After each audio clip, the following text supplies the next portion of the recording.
Hello बच्चों, let's read this question. The question says, consider the ladder network shown in figure. What should be the value of resistance R so that effective resistance between A and B becomes independent of number of elements in the combination? Four options are given. First is 2 ohm, second is 4 ohm, third is 8 ohm and fourth is 16 ohm. तो basically इस question के अंदर हमसे क्या पूछा है कि एक नेटवर्क शोन किया गया है एंड हमें रेजिस्टेंस आर की वैल्यू फाइंड करनी है ताकि ए एंड बी के बीच में जो नेट रेजिस्टेंस है वो नंबर ऑफ एलिमेंट से इंडिपेंडेंट हो जाए। तो इसके लिए हमारा की कंसेप्ट क्या होगा? अगर बात करें की कंसेप्ट की कंसेप्ट हमारे पास क्या होगा? फर्स्ट की कंसेप्ट होता है आर नेट इन सीरीज, यानी कि सीरीज कॉम्बिनेशन के अंदर जो आर नेट होगा उसकी वैल्यू क्या होगी? ये हमारे पास होता है R net which is equal to R one plus R two plus R three and so on. यदि एन रेजिस्टेंस है तो आर एन तक ये चलता रहेगा। एंड सेकंड की कंसेप्ट हमारे पास होता है जो R net in parallel combination. R net in parallel, parallel के अंदर आर नेट की वैल्यू क्या होती है? ये हमारे पास होता है one by R net which is equal to one by R one plus one by R two and अगर एन रेजिस्टेंस है तो वन बाई आर एन तक ये सीरीज चलती है। तो इन दोनों की कंसेप्ट की हेल्प से हम लोग इस क्वेश्चन को सोल्व करेंगे। तो ये हमें नेटवर्क शो किया गया है जिसके अंदर ये पॉइंट ए है एंड ये पॉइंट है हमारा बी एंड 2 ओम रेजिस्टेंस, एक 2 ओम एंड 8 ओम। इस प्रकार की सीरीज है कि जिसके अंदर 8 ओम हमेशा जुड़ा हुआ है एंड इसके अंदर इनफाइनाइट एलिमेंट्स है एंड लास्ट एलिमेंट जो है आर। अगर हम आर की वैल्यू फाइंड कर लें ताकि ए एंड बी के बीच में जो आर नेट है वो इंडिपेंडेंट ऑफ द एलिमेंट्स रहे, तो हम क्या करते हैं सबसे पहले, यानी कि एक तो इसका फर्स्ट जो सीरीज है वो ले लेते हैं एंड एक इसकी जो लास्ट सीरीज है वो दोनों ले लेते हैं। क्योंकि इनफाइनाइट एलिमेंट है इसके अंदर तो उन दोनों से हम इसके लिए आर की वैल्यू फाइंड कर सकते हैं। तो फर्स्ट एंड लास्ट को किस प्रकार से लेंगे? ये हमारे पास पॉइंट ए है जिससे एक रेजिस्टेंस जुड़ा हुआ है 2 ओम एंड ये इसके पैरेलल में 8 ओम का रेजिस्टेंस है एंड ये नीचे 2 ओम का रेजिस्टेंस है। ये पॉइंट है बी। ये मेरे पास ए पॉइंट है, ये मेरे पास बी पॉइंट है। ये 2 ओम का रेजिस्टेंस है, ये 8 ओम रेजिस्टेंस है एंड ये मेरे पास क्या है? 2 ओम रेजिस्टेंस। इसी तरह से अगर लास्ट सीरीज की बात करूं, लास्ट सीरीज मेरे पास क्या हो जाएगी? ये मेरे पास हो जाएगी इसके आगे की सीरीज है, क्योंकि ये सीरीज तो सभी के अंदर कॉमन ही है। ये जो सीरीज है ये कॉमन सीरीज है एंड इसके बाद में क्या जुड़ा हुआ है? 2 ओम प्लस आर।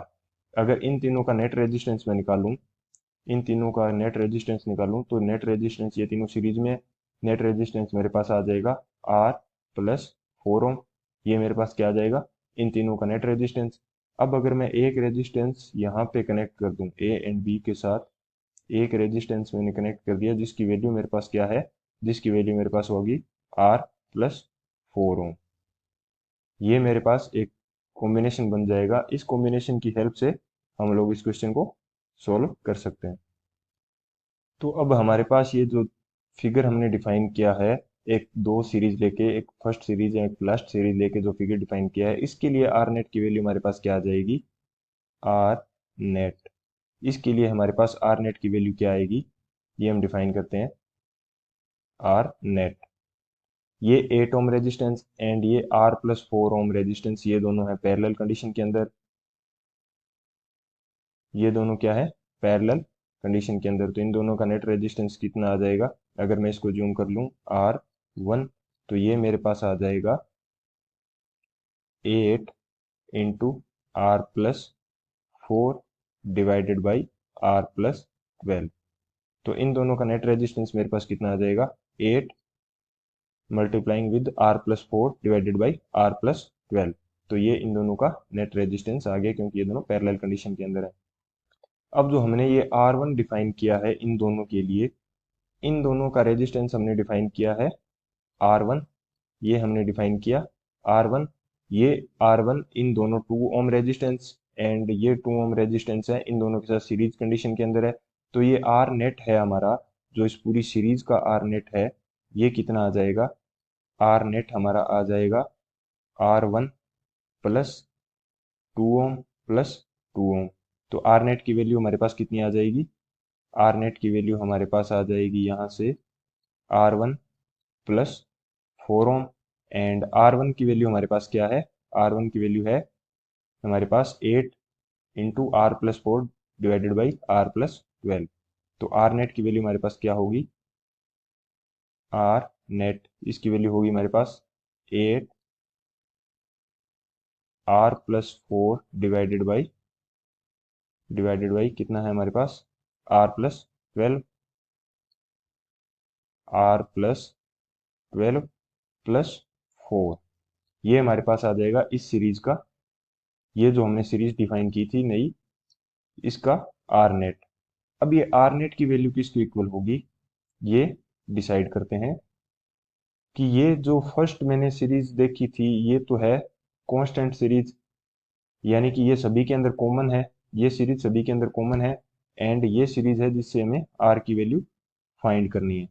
तो जो आर अगर इसके अंदर इनफाइनाइट एलिमेंट्स हैं तो आर नेट की वैल्यू किसके इक्वल आएगी? इस सीरीज के आर प्लस 4 के इक्वल इसकी वैल्यू आएगी, यानी कि आर नेट की वैल्यू किसके इक्वल आ जाएगी? आर प्लस 4 के इक्वल। क्योंकि ये सीरीज तो क्या है, कॉमन है सभी के अंदर, ये सभी में कॉमन है, एंड ये जो लास्ट सीरीज है जो कि इसका आर नेट डिफाइन करेगी, क्योंकि आर एक ऐसा एलिमेंट हमें फाइंड करना है जिससे कि इसका आर नेट का इफेक्ट ना पड़े। तो इसका इस पूरी सीरीज का आर नेट किसके इक्वल आ जाएगा? जो ये लास्ट की सीरीज है जिसमें आर ऐड किया गया है, उस सीरीज के आर नेट के इक्वल आ जाएगा इस पूरी लेडर का आर नेट। तो यहाँ पे अगर मैं लिखूं तो आर नेट की वैल्यू मेरे पास क्या आ गई? आर नेट की वैल्यू मेरे पास आ गई R plus 4 which is equal to 8 are plus 4 divided by R plus 12 plus 4। तो यहाँ से ये 4 से 4 कैंसिल हो जाएगा, यहाँ बचेगा मेरे पास R which is equal to 8 are plus 32 divided by R plus 12, R plus 12। तो यहाँ से अगर इसको सॉल्व करेंगे तो हमारे पास क्या बनेगा? अगर आर प्लस 12 को इधर मल्टीप्लाई कर दिया जाए तो ये हमारे पास आ जाएगा r square plus 12 r which is equal to 8 are plus 32। अगर इस इक्वेशन को सॉल्व करें तो हमारे पास आ जाएगा r square plus 12 r minus 8 r minus 32 which is equal to 0। तो यहाँ से हमारे पास आएगा r square plus 4 r minus 32 which is equal to 0, which is equal to 0। तो यहाँ से अगर इस इक्वेशन को सॉल्व करके आर की वैल्यू फाइंड की जाए तो ये हमारे पास कितनी आ जाएगी? हमारे पास इक्वेशन है आर की square plus 4 r minus 32 which is equal to 0, r square plus 4 r minus 32 which is equal to 0। ये हमारे पास है इक्वेशन। अगर इस इक्वेशन को सॉल्व करेंगे, सोल्व कैसे करेंगे? यहाँ से अगर आर की वैल्यू फाइंड करनी है हमें तो इसको सोल्व करेंगे minus b plus minus b square minus 4ac divided by 2a and इसके ऊपर क्या होता है? रूट। कोई भी बाइनोमियल इक्वेशन है तो उसको इस प्रकार से सोल्व किया जाता है। तो अगर इसको सोल्व करेंगे इस इक्वेशन की सहायता से, b यहाँ पे क्या हो जाएगा? जो सेकंड पार्ट है उसके साथ जुड़ा हुआ मल्टीप्लाइंग नंबर, यानी कि 4। b की वैल्यू क्या हो जाएगी? 4, एंड a की वैल्यू क्या हो जाएगी? आर स्क्वेयर के साथ में जो है यानी कि 1, एंड c की वैल्यू क्या हो जाएगी? माइनस 32। जब इस इक्वेशन से इसको सोल्व करेंगे तो हमारे पास r की वैल्यू कितनी आ जाएगी? r की वैल्यू हमारे पास आ जाएगी 4 ओम। r की वैल्यू हमारे पास आ जाएगी 4 ओम। सो r हमारा अगर 4 ओम होगा तो इस लेडर का जो a एंड b पॉइंट के बीच में इक्विवेलेंट रेजिस्टेंस है वो एलिमेंट के नंबर से इंडिपेंडेंट रहेगा। अगर इस इक्वेशन को अगर सॉल्व भी करें तो हम सॉल्व करते हैं तो r की वैल्यू फाइंड कर लेते हैं। चलो इसको सॉल्व करके, तो ये हमारे पास माइनस b की वैल्यू हमारे पास कितनी है? b की वैल्यू है हमारे पास 4 plus minus b square, b की वैल्यू 4 है तो 4 का स्क्वेयर माइनस 4, ए की वैल्यू है 1 एंड सी की वैल्यू हमारे पास कितनी है -32। ये है हमारे पास रूट के अंदर एंड डिवाइडेड बाय क्या है 2a। तो ये हमारे पास आ जाएगा -4 प्लस माइनस 4 की स्क्वायर 16 एंड ये हमारे पास आ जाएगा +4 × 32। ये हमारे पास कितना आ जाएगा, ये हमारे पास आ जाएगा 8 एंड 1 2। ये है रूट के अंदर 128 आ गया +16 डिवाइडेड बाई 2। ए की वैल्यू हमारे पास कितनी है 1। तो ये हमारे पास आ जाएगा -4